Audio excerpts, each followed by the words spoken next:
السلام عليكم ورحمة الله وبركاته. لما نقيات يوتيوب عن سلامي عشان كان عقو سابسين ياهي سؤال أنا لسو إديي أرضي كميد أي وحو دالبضي سيدي أنسمين كرا فيديو أو HTML أنكو سمين كرا كمتيجي ستوديو 8 أنيقو أربا فيديو لينك عن إنو يقو دياريو كاسو ويب سايت كي مكان رح ديكو سي أوتوماتيكا لوغو رح داونايو ويب سايت كيكا مركان كتوسو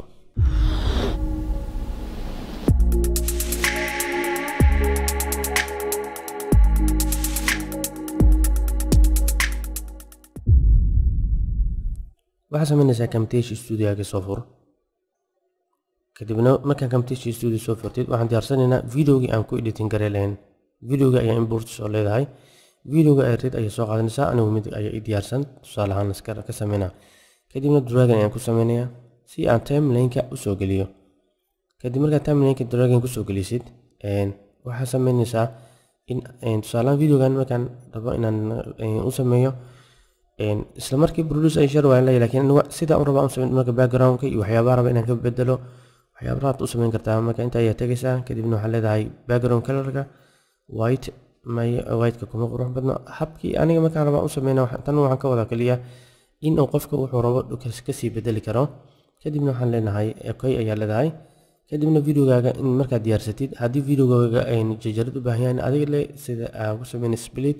ayaa ku sameynaysaa kadib waxaa leedahay produce and share ayaa dooranaysaa kadib waxaad dooranaysaa mp4 with the smart player ayaa leedahay sida browser ku shaqeey nagasti ayaa leedahay kadibna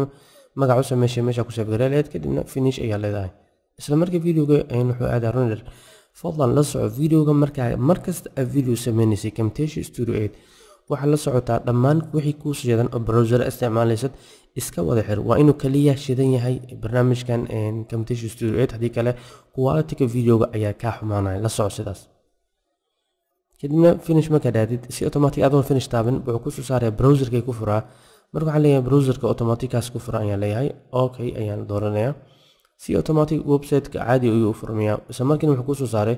videoga HTML-ka ahay play haddaan dhahno ku dhufano computerkan gudihiina ka dhex daawanayna weli website ma ku jiro okay ayaa ku dhufanayna play isla markiiba videogii oo ujeedaa waxaa laga dhex daawanayaa sida website ahaan gudihiisa ayaa laga dhex daawanayaa sidaas darteed markaad qofkii isla markiiba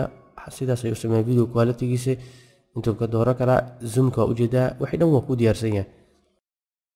sidaasaa markaa ku sameyn kartaa video HTML camtasia studio 8 insha Allah ka faa'iidayso wanaagsan wixii aqoontaada wanaag u faa'iiday. Assalamu alaykum wa rahmatullahi ta'ala wa barakatuh wa jazakumullahu khairan.